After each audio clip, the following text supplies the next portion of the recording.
ਮਿੱਤਰ ਕੀ ਤੂੰ ਦੂਜਿਆਂ ਤੇ ਦੋਸ਼ ਲਾਉਂਦਾ ਹੈ, ਇਸ ਲਈ ਹੁਣ ਤੇਰੇ ਕੋਲ ਵੀ ਕੋਈ ਬਹਾਨਾ ਨਹੀਂ ਹੈ। ਬੇਸ਼ੱਕ ਤੂੰ ਕੋਈ ਵੀ ਕਿਉਂ ਨਾ ਹੋਵੇ, ਕਿਉਂਕਿ ਤੂੰ ਆਪ ਵੀ ਉਹੀ ਕਰਦਾ ਹੈ ਜੋ ਕਰਦੇ ਹਨ, ਅਤੇ ਇਸ ਤਰ੍ਹਾਂ ਤੂੰ ਆਪਣੇ ਆਪ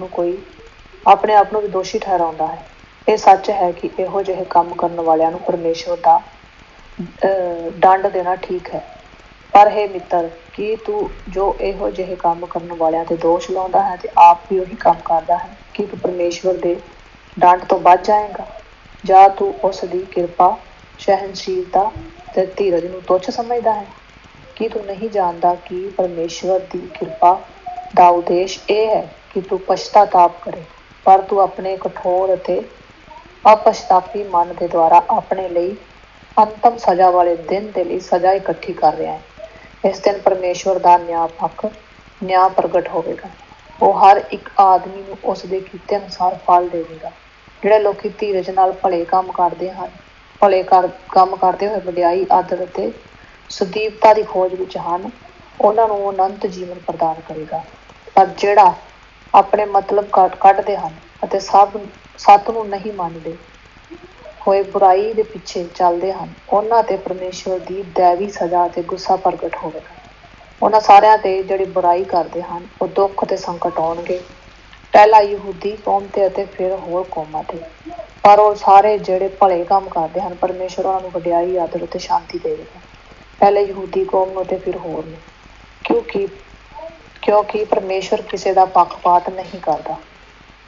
ਜਿਨ੍ਹਾਂ ਨੇ ਨੇਮ ਸ਼ਾਸਤਰ ਦੀਆਂ ਹੱਦਾਂ ਤੋਂ ਬਾਹਰ ਰਹਿ ਕੇ ਪਾਪ ਕੀਤਾ ਹੈ, ਉਹ ਨੇਮ ਸ਼ਾਸਤਰ ਦੇ ਬਾਹਰ ਹੀ ਨਾਸ਼ ਹੋਣਗੇ, ਅਤੇ ਜਿਨ੍ਹਾਂ ਨੇ ਨੇਮ ਸ਼ਾਸਤਰ ਦੀਆਂ ਹੱਦਾਂ ਵਿੱਚ ਰਹਿ ਕੇ ਪਾਪ ਕੀਤਾ, ਉਹਨਾਂ ਨੂੰ ਨੇਮ ਸ਼ਾਸਤਰ ਦੇ ਅਨੁਸਾਰ ਦੰਡ ਮਿਲੇਗਾ। ਕਿਉਂਕਿ ਨੇਮ ਸ਼ਾਸਤਰ ਦੇ ਸੁਣਨ ਵਾਲੇ ਨਹੀਂ, ਸਗੋਂ ਉਸੇ ਚੱਲਣ ਵਾਲੇ ਪਰਮੇਸ਼ਵਰ ਦੇ ਸਾਹਮਣੇ ਉਚਿਤ ਠਹਿਰਨਗੇ। ਜਦੋਂ ਪਰਾਈਆਂ ਕੌਮਾਂ ਦੇ ਲੋਕੀ ਨੇਮ ਸ਼ਾਸਤਰ ਦੇ ਨਾ ਹੁੰਦਿਆਂ ਹੋਇਆ ਵੀ ਕੁਦਰਤੀ ਤੌਰ ਤੇ ਉਹੀ ਕਰਦੇ ਹਨ ਜੋ ਨੇਮ ਸ਼ਾਸਤਰ ਚਾਹੁੰਦਾ ਹੈ, ਤਾਂ ਉਹੀ ਉਹਨਾਂ ਦੇ ਲਈ ਨੇਮ ਸ਼ਾਸਤਰ ਬਣ ਜਾਂਦਾ ਹੈ। ਇਸ ਤਰ੍ਹਾਂ ਆਪਣੇ ਆਚਰਣ ਰਾਹੀਂ ਪ੍ਰਗਟ ਕਰਦੇ ਹਨ ਕਿ ਜੋ ਕੁਝ ਨੇਮ ਸ਼ਾਸਤਰ ਚਾਹੁੰਦਾ ਹੈ ਉਹਨਾਂ ਦੇ ਮਨਾਂ ਤੇ ਲਿਖਿਆ ਹੋਇਆ ਹੈ। ਉਹਨਾਂ ਦਾ ਅੰਤਹਰਨ ਵੀ ਇਸ ਗੱਲ ਦੀ ਗਵਾਹੀ ਦਿੰਦਾ ਹੈ, ਕਿਉਂਕਿ ਉਹਨਾਂ ਦੇ ਵਿਚਾਰ ਕਦੀ ਉਹਨਾਂ ਨੂੰ ਦੋਸ਼ੀ ਠਹਿਰਾਉਂਦੇ ਹਨ ਅਤੇ ਕਦੀ ਨਿਰਦੋਸ਼। ਇਸ ਸਭ ਸ਼ੁਭ ਸਮਾਚਾਰ ਦੇ ਅਨੁਸਾਰ ਜਿਸਦਾ ਮੈਂ ਪ੍ਰਚਾਰ ਕਰ ਰਿਹਾ ਹਾਂ, ਉਸ ਦਿਨ ਹੋਵੇਗਾ ਜਦੋਂ ਪਰਮੇਸ਼ਵਰ ਯਿਸੂ ਦੇ ਦੁਆਰਾ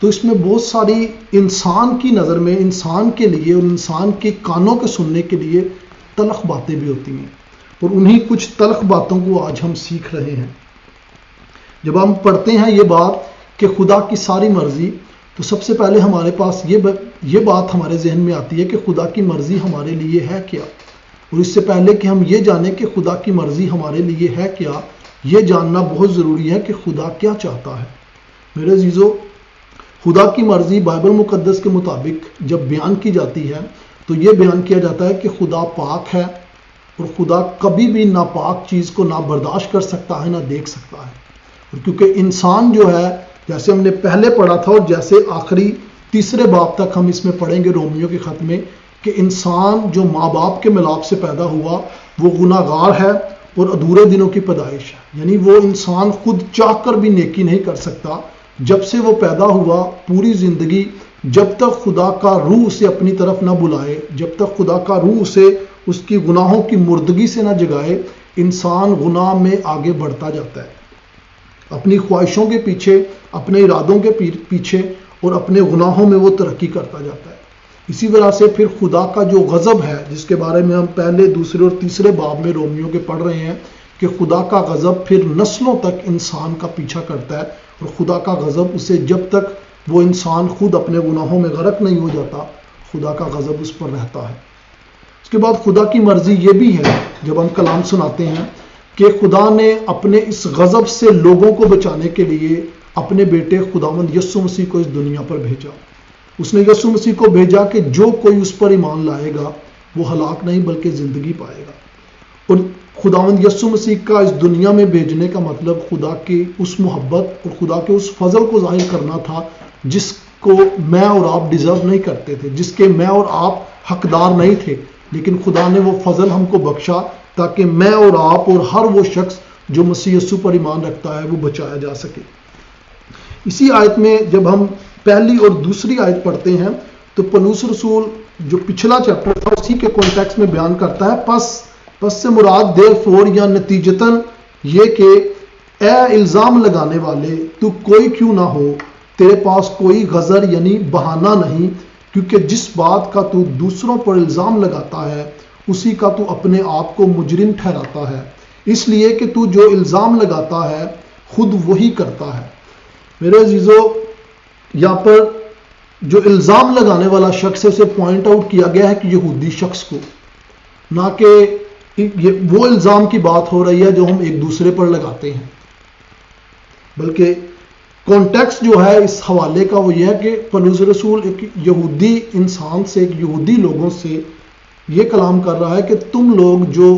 غیر یہودیوں پر الزام لگاتے ہو، یعنی ان لوگوں پر جن کا ختنہ نہیں ہوا، وہ لوگ جو مختون نہیں ہیں، وہ لوگ جو یہودی خاندان یا قبیلے کا حصہ نہیں ہیں، اور تم لوگ کہتے ہو کہ یہ لوگ ناپاک ہیں، یہ لوگ کبھی خدا کو نہیں جان سکتے، یہ سب کے سب جہنم کے وارث ہیں۔ پولس ان سے کہتا ہے کہ تو جن باتوں کی بنا پر، تو اس بنا پر ان پر الزام لگاتا ہے کہ انہوں نے ختنہ نہیں کروایا، تو اس بنا پر ان پر الزام لگاتا ہے کہ وہ لوگ چوری کرتے ہیں، وہ لوگ گالیاں دیتے ہیں، وہ لوگ بری حرکتیں کرتے ہیں، وہ لوگ وہ تمام کام کرتے ہیں جن سے خداوند کی شریعت منع کرتی ہے۔ پولس کہتا ہے کہ اگر تو ان پر الزام لگاتا ہے ان چیزوں کی بنیاد پر، تو یہ چیز کیوں بھول جاتا ہے کہ تو خود بھی گناہ گار ہے۔ اگر وہ لوگ زناکاری کرتے ہیں، اگر وہ لوگ ختنہ نہیں کرواتے، اگر وہ لوگ خدا کی جو شریعت کے قوانین ہیں ان پر نہیں چلتے، تو کون سا چلتا ہے؟ تو خود بھی باتوں باتوں میں خطا کرتا ہے۔ لہذا تو کوئی بھی ہو جو الزام لگاتا ہے، یہ بات نہ بھول کہ جس بات پر تو دوسروں پر الزام لگاتا ہے وہی کام تو خود بھی کرتا ہے۔ اور بائبل کے مطابق جیسے ہم نے پہلے پڑھا اور جیسے ابھی بھی پڑھ رہے ہیں اور آگے بھی تیسرے باب میں پڑھیں گے کہ تمام کے تمام انسان جو ماں اور باپ سے پیدا ہوئے وہ سب کے سب گناہ گار پیدا ہوئے، یعنی کوئی بھی انسان، کوئی بھی بچہ معصوم پیدا نہیں ہوا، کوئی بھی بچہ جو ہے بغیر گناہ کے پیدا نہیں ہوا سوائے مسیح یسوع ناصری کے جو بغیر باپ کے پیدا ہوا، جس کا کوئی جسمانی باپ نہیں تھا۔ کوئی بھی بچہ جو ماں باپ کے ملاپ سے پیدا ہوتا ہے وہ آدم کے گناہ سے نکلا اور اپنے گناہ میں اس نے اپنی آنکھ کھولی۔ اسی طرح پولس رسول تیسری آیت میں بیان کرتا ہے، اے انسان، وہ پھر سے جب کہتا ہے اے انسان، تو جو اوریجنل زبان ہے وہ ایک یہودی کو بیان کر رہا ہے، کہ یہودی کو پوائنٹ آؤٹ کر رہا ہے، اسے کہہ رہا ہے کہ اے یہودی، اے انسان، اے فقی فریسی، اے فریسی، تو جو ایسے کام کرنے والوں پر الزام لگاتا ہے اور خود وہی کام کرتا ہے، کیا یہ سمجھتا ہے کہ تو خدا کی عدالت سے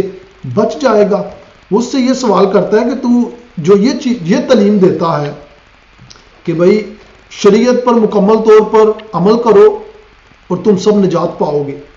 ختنہ کرواؤ اور تم نجات پاؤ گے، لیکن کیا تو مکمل طور پر شریعت کے جتنے بھی قوانین ہیں، 612 یا 618، مجھے فگر صحیح اس طرح یاد نہیں، جتنے بھی قانون ہیں، کیا تو ان سب پر عمل کرتا ہے؟ کیا تو ان سب ہر ایک قانون پر، ہر ایک حکم پر جو شریعت میں ہے اس پر تو خود چلتا ہے، جو تو دوسروں پر اس چیز کا الزام لگاتا ہے کہ وہ لوگ جو ہیں وہ شریعت کے خلاف چلتے ہیں؟ کیونکہ یہودی اس چیز کی تعلیم دیتے ہیں کہ نجات پانے کے لیے، خدا کی نجات کے لیے شریعت کے تمام قوانین پر عمل کرنا ضروری ہے، نجات پانے کے لیے آپ کا پاک ہونا بہت ضروری ہے، نجات پانے کے لیے آپ کا ختنہ ہونا بہت ضروری ہے۔ اگر آپ ان تینوں میں سے کوئی بھی ایک چیز نہیں کرتے تو اس کا مطلب آپ نجات یافتہ نہیں ہیں۔ لیکن بائبل کی تعلیم یہ نہیں ہے۔ میں نے جیسے بتایا کہ یہ یہودیوں کا اپنا دستور ہے، اپنا ٹریڈیشن ہے، جو بائبل مقدس کو سامنے رکھتے ہوئے انہوں نے کہا کہ بائبل یہ سکھاتی ہے، یا آپ کہہ لو کہ یہ بائبل کی انٹرپریٹیشن ہے، جو وہ تفسیر کرتے ہیں کہ جب آپ ختنہ کروائیں اور شریعت پر مکمل طور پر ایمان رکھیں تو پھر آپ نجات پائیں گے۔ بلکہ بائبل میں شروع سے لے کر، پرانے عہد نامے سے لے کر نئے عہد نامے تک ہر جگہ پر نجات صرف اور صرف مسیحا کے وسیلہ سے ہے۔ کہیں پر بھی یہ نہیں لکھا کہ نجات جو ہے وہ شریعت پر عمل کرنے کے وسیلہ سے ہے، بلکہ نجات باغ عدن میں خداوند نے واضح طور پر بتا دیا تھا کہ عورت کی نسل میں سے، یعنی مسیح یسوع ناصری، سانپ کے سر کو کچلے گا۔ یعنی سانپ جو گناہ کے وسیلہ سے انسان کے دل و دماغ اور اس پر اور اس دنیا پر راج کر رہا تھا، یسوع مسیح آئے گا اور اس راج کو ختم کرے گا اور اسی کے وسیلہ سے جو ہے نجات آئے گی۔ اس طرح جو کوئی ایمان اس پر لائے گا وہ نجات پائے گا۔ اسی طریقے سے بائبل میں جتنی بھی آپ کہانیاں پڑھتے ہیں، پرانے عہد نامے میں جتنے بھی آپ کریکٹر پڑھتے ہیں، داؤد کا، سلیمان کا، سیموئل کا، موسیٰ کا، وہ سب مسیح یسوع کا ایک عکس تھے۔ یعنی وہ مسیح یسوع نہیں تھا، لیکن مسیح یسوع کا ایک انسانی عکس تھے، جو ہمیں بتا رہے تھے کہ جس طریقے سے وہ لوگ اپنے وقت کے لوگوں کو گائیڈ کر رہے تھے، وقت کے لوگوں کو بتا رہے تھے کہ خدا کی کیا مرضی ہے، بالکل ویسا ہی مسیح یسوع جب آیا تو اس نے ان تمام چیزوں کو، ان تمام لوگوں کو جو مسیح سے پہلے آ کر یہ تعلیم دیتے گئے، اس ساری تعلیم کو انہوں نے مکمل کیا اور واضح طور پر یہ بات بتائی کہ میں ہی راہ، حق اور زندگی ہوں، جو میرے بغیر باپ کے پاس آتا، میرے بغیر کوئی بھی باپ کے پاس نہیں آ سکتا۔ اسی لیے پولس رسول یہاں تیسری آیت میں سے کہتا ہے کہ انسان تو جو ایسے کام کرنے والوں پر الزام لگاتا ہے، خود وہی کام کرتا ہے، کیا یہ سمجھتا ہے کہ تو خدا کی عدالت سے بچ جائے گا؟ کیا تو یہ سمجھتا ہے کہ تو شریعت پر عمل کرتے ہوئے نجات کو جو ڈھونڈ رہا ہے اور دوسروں پر الزام لگاتا ہے، کیا یہ شریعت پر تجھے بچا سکتی ہے؟ اس کی وجہ یہ نہیں ہے کہ شریعت میں کوئی کمی یا کوتاہی ہے، بلکہ اس کی وجہ یہ ہے کہ انسان میں گناہ ہے جو چاہ کر بھی مکمل طور پر شریعت پر عمل نہیں کر سکتا۔ چوتھی آیت میں پولس رسول کہتا ہے، یا تو اس کی مہربانی اور تحمل اور صبر کی دولت کو ناچیز جانتا ہے اور نہیں سمجھتا کہ خدا کی مہربانی تجھ کو توبہ کی طرف مائل کرتی ہے۔ پولس رسول اسے فضل کے بارے میں بتاتا ہے، اس انسان کو، اس فریسی کو، ان لوگوں کو جو لوگ یہ تعلیم آج بھی دیتے ہیں کہ نجات جو ہے وہ بپتسمہ کے وسیلہ سے ہے، نجات جو ہے جب تک آپ خود روزے نہ رکھو، جب تک آپ کوئی اچھے کام نہ کرو، یا جب تک آپ خود مسیح کے ساتھ، اس کی تعلیم کے ساتھ وفادار نہیں رہتے، آپ نجات یافتہ نہیں۔ پولس یہاں پر اسے یہ بتا رہا ہے کہ انسان، کیا تو خدا کے فضل سے ناواقف ہے؟ کیا تو یہ نہیں جانتا کہ انسان کا توبہ کرنا، انسان کا مسیح یسوع پر ایمان لانا، انسان کا اچھے کام کرنا اور خدا کی تعلیمات پر عمل کرنا، یہ انسان کی اپنی طرف سے نہیں، بلکہ جیسا بیان کیا گیا ہے 1 کرنتھیوں 4 باب میں، یہ خدا کی نعمت ہے، خدا کا فضل ہے ایک انسان پر. اور جب خدا کسی کا دل بدلتا ہے، جیسے ہم نے ایزیکیل 36 باب اور اس کی 26 اور 27 آیت میں پڑھتے ہیں، خدا یہ کہتا ہے کہ میں خود تیرا دل بدلوں گا، میں تجھے اپنا روح بخشوں گا. اور اس کے بعد وہ کہتا ہے کہ میں تجھے روح بخش کر چھوڑ نہ دوں گا، بلکہ میں تجھے خود تیار کروں گا کہ تو میرے حکموں پر چلے. اور اسی چیز کو پولس رسول بیان کرتا ہے کہ کیا تو خدا کے اس مہربانی، فضل اور تحمل کو بھول گیا، اس کے فضل کو بھول گیا کہ اس کے فضل کے بغیر کوئی بھی شخص توبہ نہیں کر سکتا. خدا کے فضل کے بغیر کوئی بھی شخص نہ تو نجات پا سکتا ہے اور نہ ہی نجات کی راہ پر آ سکتا ہے. 5ویں آیت میں پولس رسول کہتا ہے بلکہ تو اپنی سختی اور غیر تائب دل کے مطابق اس قہر کے دن کے لیے اپنے واسطے غضب کما رہا ہے جس میں خدا کی سچی عدالت ظاہر ہوگی. 5ویں آیت میں جو ہے خداوند کا بندہ پولس یہی فرما رہا ہے کہ انسان جب تو شریعت پر خود عمل نہیں کرتا اور تو دوسروں کو تادیب کرتا ہے، دوسروں پر زور ڈالتا ہے، جیسے خداوند یسوع مسیح نے بھی خود کہا کہ یہ جو فقی اور فریسی ہیں شریعت کا سارا بوجھ عام لوگوں پر، جو چرچ کے، جو سیناگوگ کے لوگ ہیں ان پر سارا بوجھ ڈالتے ہیں، شریعت کا، اس کے سارے قوانین کا، اس کے سارے اعمال کا ان پر بوجھ ڈالتے ہیں اور خود ان کو اپنی انگلی سے ہلانا بھی پسند نہیں کرتے. یعنی بالکل ایسا ہی کہ جیسے ایک پادری پرپٹ پر کھڑا ہو کر وہ کلام سنا رہا ہے اور وہ یوں کلام سنا رہا ہے کہ سارا کلام صرف لوگوں پر ہی لاگو ہے، اس پر کوئی لاگو ہی نہیں ہے. جبکہ بائبل مقدس کا حق اور سچ یہ ہے کہ ایک پادری جب کلام سناتا ہے تو یہ سب سے پہلے اس پر لاگو ہوتا ہے. اگر وہ کہتا ہے کہ چوری نہ کرنا تو اس کا مطلب سب سے پہلے اس نے چوری نہ کرنے کی جو ٹیسٹ منی ہے، جو گواہی ہے، وہ خود پیش کرنی ہے. اگر وہ خود یہ کام کرے گا اور وہ دوسروں کو اس چیز سے منع کرے گا تو وہ ایک صرف ہپوکریٹک، وہ صرف ایک دکھاوا اور صرف بے بنیادی باتیں لوگوں کے سامنے رکھتا ہے، جس کی وجہ سے خدا کے کلام کی بدنامی ہوتی ہے. خدا ان کا بندہ پولس اسی میں یہی بات کہہ رہا ہے کہ جو نیکی کاری تو ثابت کرنا چاہتا ہے شریعت کے مطابق، کیا تو خود اس پر عمل کرتا ہے؟ 8ویں آیت میں پھر آگے وہ بتاتا ہے کہ خدا کی جو عدالت ہے وہ تمام لوگوں پر ہے. جب وہ کہتا ہے مگر جو تفرقہ انداز اور حق کے نہ ماننے والے بلکہ ناراستی کے ماننے والے ہیں ان پر غضب اور قہر ہوگا اور مصیبت اور تنگی ہر ایک بدکار کی جان پر آ پڑے گی، پہلے یہودی کی پھر یونانی کی، مگر جلال اور عزت اور سلامتی ہر ایک نیکوکار کو ملے گی، پہلے یہودی کو پھر یونانی کو. پولس رسول یہاں پر جس چیز پر بات کرنا چاہ رہا ہے وہ یہ بتا رہا ہے کہ کیونکہ تمام انسان آدم کے گناہ کی وجہ سے اور اپنے گناہوں کے سبب سے گناہوں کی مردگی میں پیدا ہوئے، اور جب تک خدا کا فضل انہیں اس مردگی سے نہ نکالے کوئی بھی شخص مسیح کی طرف نہیں آ سکتا. پولس بیان کر رہا ہے کہ دنیا کے آغاز سے لے کر، یعنی جب سے آدم اور حوا نے گناہ کیا تب سے لے کر آج تک خدا کے نزدیک دو گروپ ہیں، دو طرح کے لوگ ہیں. ایک وہ لوگ جنہوں نے خدا کا انصاف لیا، خدا سے، جو خدا سے انصاف مانگتے ہیں کہ خداوند ساڈا انصاف کر، اور دوسرے وہ لوگ ہیں جو خدا سے اس کا فضل مانگتے ہیں. آپ کو یاد ہے وہ تمثیل، وہ پیرابل، وہ کہانی جو خداوند یسوع مسیح نے سنائی کہ دو شخص ہیکل میں آئے. ایک شخص آیا اور کہنے لگا جو فقی فریسی تھا، خداوند میں اس مصول لینے سے بہتر ہوں، کیونکہ نہ تو میں کسی سے ٹیکس لیتا ہوں، نہ جھوٹ بولتا ہوں، نہ یہ کرتا ہوں، نہ وہ کرتا ہوں. وہ اپنی نیکیاں گنانے لگا. اور دوسرا شخص جو مصول لینے والا تھا وہ چھاتی پیٹ کے کہنے لگا ہے خداوند مجھے معاف کر کیونکہ میں گناہ گار ہوں. یعنی ایک طرف وہ شخص تھا جو شریعت کا عالم تھا اور وہ شریعت کے سارے قوانین خدا کے سامنے جتاتا ہوا یہ کہہ رہا ہے کہ اپنی شریعت کے مطابق میرا انصاف کر، اور دوسری طرف وہ شخص ہے جو شاید شریعت کے قوانین سے واقف بھی نہیں تھا لیکن وہ یہ کہتا ہے خداوند مجھ پر فضل کر، مجھ پر رحم کر کیونکہ میں گناہ گار ہوں. پولس انہی دو گروپ کے بندوں کے بارے میں جن کے بارے میں خداوند یسوع مسیح نے بتایا وہ بیان کر رہا ہے کہ خدا کی عدالت کے دن دو طرح کے لوگ ہوں گے. ایک وہ لوگ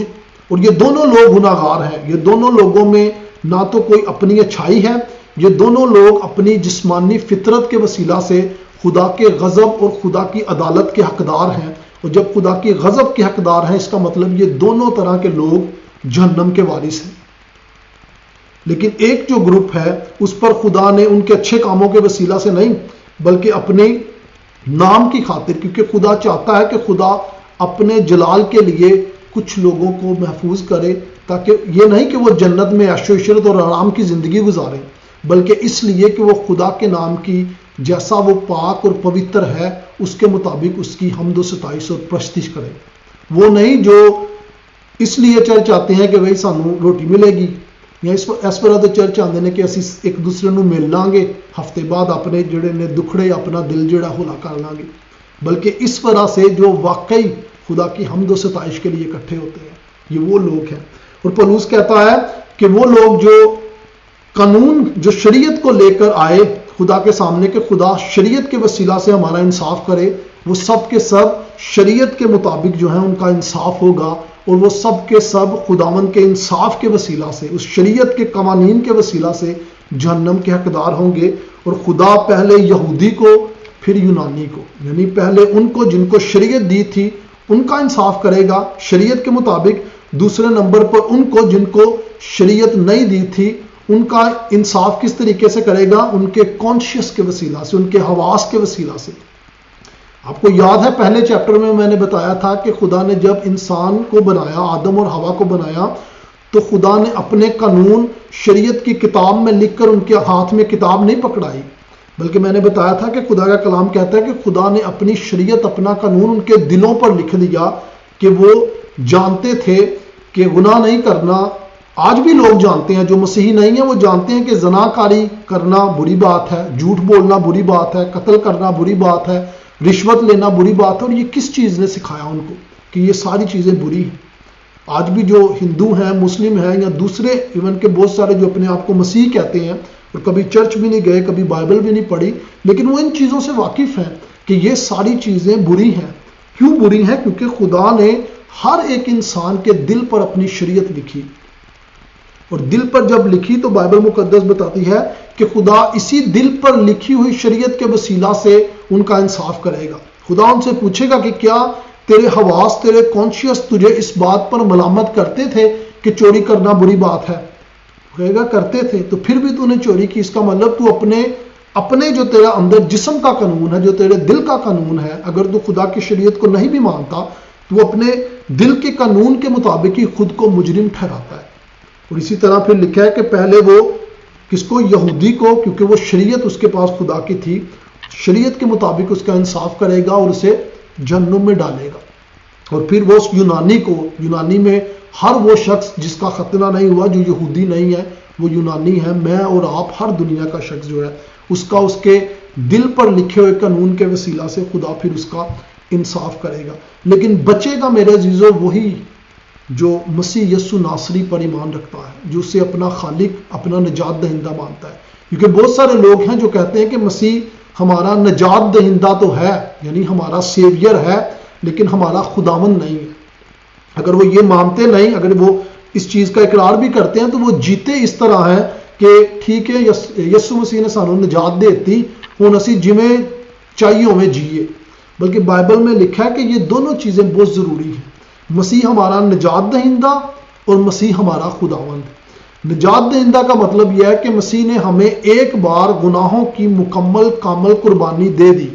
یعنی ابھی اسے ہمارے گناہوں کی خاطر بار بار مصلوب ہونے کی ضرورت نہیں۔ یہ بات بیان کرتی ہے کہ وہ ہمارا کامل مکمل نجات دہندہ ہے۔ اور جب ہم کہتے ہیں کہ مسیح ہمارا خداوند ہے، تو اس میں ہماری اپنی ذمہ داری ظاہر ہوتی ہے کہ کیونکہ وہ ہمارا خداوند ہے، اب ہم نے اس کی شریعت، اس کے کلام کے مطابق زندگی بھی گزارنی ہے۔ اسی وجہ سے ہم کہتے ہیں کہ مسیحی جو لوگ ہیں ان کو اچھے کاموں کی وسیلہ سے نجات نہیں ملی، بلکہ انہیں نجات اس لیے ملی ہے کہ وہ خدا کے جلال کے لیے اچھے کام کریں۔ اور وہ اچھے کام یہ نہیں ہے کہ ضروری تسی کسی باہر جاندے بندے نو روٹی دو، یہ اچھا کام ہے، بلکہ وہ اچھا کام آپ کے گھر سے شروع ہوتا ہے کہ آپ جو کچھ بھی کرتے ہو، اگر آپ ایک ماں ہو اور بچوں کو پالتے ہو، بچوں کو سکھاتے ہو، دینداری اور ایمانت داری کے ساتھ کام کرو۔ اگر آپ ایک دفتر میں کام کرتے ہو، دینداری کے ساتھ کام کرو۔ جو کچھ بھی کرتے ہو پورے انصاف کے ساتھ کرو، کسی چیز نو مگرو نہ لاؤ۔ اور یہ چیز ظاہر کرتی ہے کہ جو کچھ آپ کا ہے وہ خدا کا ہے۔ اسی لیے بائبل بتاتی ہے کہ جو کچھ کرتے ہو یہ سوچ کر کرو کہ خدا کے لیے کرتے ہو۔ اور جب ہم یہ کام کرتے ہیں، اور یہ ہماری طرف سے اپنا نہیں آتا میرے عزیزو، یہ خدا کی طرف سے اس کا فضل ہے، اس کا وہ فضل جس کے وسیلہ سے اس نے ہمیں نجات بھی بخشی۔ پولس رسول انہی باتوں کو بیان کرتے ہوئے 15ویں اور 16ویں آیت میں یوں لکھتا ہے، وہ کہتا ہے چنانچہ وہ شریعت کی باتیں اپنے دلوں پر لکھی ہوئی دکھاتے ہیں اور ان کا دل بھی ان باتوں کی گواہی دیتا ہے، اور ان کے باہمی خیالات یا تو ان پر الزام لگاتے ہیں یا ان کو موزور رکھتے ہیں۔ جس روز خدا میری خوشخبری کے مطابق یسوع مسیح کی معرفت آدمیوں کی پوشیدہ باتوں کا انصاف کرے گا۔ پولس رسول یہاں پر یہ بتا رہا ہے کہ وہ خوشخبری، وہ یہ نہیں کہہ رہا کہ خوشخبری میری خوشخبری مطلب کہ میں اپنی کوئی الگ جو تھی انجیل کے منادی لے کر آیا، بلکہ وہ یہ بیان کر رہا ہے کہ اس خوشخبری کے وسیلہ سے جو میں نے یسوع مسیح کی آپ کو دی، خدا پوری دنیا کا انصاف کرے گا۔ انصاف کس طریقے سے کرے گا کہ جو لوگ بچائے جائیں گے، جو لوگ آخرت میں ججمنٹ کے دن خدا کی عدالت کے روز بچائے جائیں گے، وہ اس وجہ سے بچائے جائیں گے کیونکہ خدا نے اپنی اس راست بازی میں جو مسیح یسوع میں ہے ان پر انڈھیلی اور ان کے سارے کرمزی گناہ بھی چھپا لیے مسیح یسوع کی راست بازی میں۔ لیکن جو لوگ ہلاک ہوں گے وہ لوگ ہوں گے جو اپنی راست بازی ثابت کرنا چاہتے ہیں۔ آپ کے ارد گرد بھی ایسے بہت سارے لوگ ہیں جو لمبی لمبی دعاؤں کا دعویٰ کرتے ہیں، بڑے بڑے روزے رکھنے کا دعویٰ کرتے ہیں، جو ایسے الہامات کا دعویٰ کرتے ہیں کہ بھئی میں دعا کر رہا تھا اور مسیح یسوع مجھ پر اتر آیا، میں دعا کر رہا تھا اور خدا کا فرشتہ مجھ پر آ گیا۔ ایسے بہت سارے لوگ آپ کے بھی ارد گرد ہوں گے، ایسے بہت سارے لوگوں کو آپ نے سنا بھی ہوگا، اور جب آپ سنتے ہیں اور آپ کہتے ہیں کہ یار اے بندہ ایڈا پاکیزہ ایڈا پاک ہے، سانو انی دیر مسیحت ہو گئی ہے اج تک نہ تے خدا ساڈے تے اتریا نہ خدا دا فرشتہ کوئی آیا، اندے تک کیویں آ گیا؟ واہ پاکیزہ بندہ ہے۔ میرے عزیزو، اس شخص کا آپ کو بتانے کا مطلب یہ نہیں ہوتا کہ وہ خدا کے جلال کو ظاہر کر رہا ہے کہ بھئی خدا جو ہے وہ اپنے لوگوں کو آج بھی بلاتا ہے، بلکہ اس شخص کا آپ کو یہ ساری باتیں بتانے کا، وہ چاہے کوئی عورت ہے یا مرد ہے جو بھی ایسے دعوے کرتا ہے، اس شخص کا یا اس عورت کا یہ دعوے کرنے کا مطلب صرف آپ کو اپنی راست بازی جتانا ہے، یہ بتانا کہ میں بڑا راست باز ہوں، کیونکہ بائبل مقدس میں واضح طور پر لکھا ہے کہ خدا آج اپنے کلام کے وسیلہ سے ہر شخص پر اترتا ہے، یعنی اپنے کلام کے وسیلہ سے وہ ہر شخص سے بات کرتا ہے۔ خداوند یسوع مسیح کو ضرورت نہیں آج کہ وہ ایک خاص بندے پر خاص وحی لے کر اترے، بلکہ خداوند یسوع مسیح اپنے کلام کے وسیلہ سے ہر ایک شخص سے آج بات کرتا ہے۔ اسی لیے ہم اس چیز پر زور دیتے ہیں کہ اگر آپ خدا کی آواز سننا چاہتے ہو تو خدا کی آواز آپ کو خوابوں میں، خدا کی آواز آپ کو مکاشفات میں یا کسی اور وسیلے سے نہیں آئے گی، بلکہ خدا کی آواز آپ کو خدا کے کلام مقدس میں آئے گی جو خدا کا خاص مکاشفہ ہے، کیونکہ خدا نے یہ ہماری تربیت اور ہماری تعلیم کے لیے دیا۔ اسی لیے پولس رسول، میں اگر آخری آیت اس حوالے سے ہٹ کر ایک بتاؤں تو میں اس چیز کو بتاؤں گا کہ پولس رسول خود اس کے بارے میں کیا کہتا ہے۔ اگر آپ پہلا کرنتھیوں اس کا 4 باب اور اس کی 6 آیت پڑھیں تو پولس رسول کرنتھیوں کے لوگوں سے بات کرتا ہے، اور کرنتھیوں کے لوگوں کو اسی بارے میں وہ کیا بات بیان کرتا ہے۔ پولس رسول کہتا ہے 6 آیت میں، اور اے بھائیو، میں نے ان باتوں میں تمہاری خاطر اپنا اور اپلوس کا ذکر مثال کے طور پر کیا ہے، تاکہ تم ہمارے وسیلہ سے یہ سیکھو کہ لکھے ہوئے سے تجویز نہ کرو اور ایک کی تائید میں دوسرے کے برخلاف شیخی نہ مارو۔ پولس رسول یہاں پر اس چیز پر کیوں زور دے رہا ہے کہ اے بھائیو، جو خطوط میں لکھتا ہوں تمہیں خدا کے مکاشفات کے وسیلہ سے، یا جو قوانین شریعت میں، جو حکم جو ہے شریعت میں لکھے گئے، آپ ان سے آگے نہ بڑھو،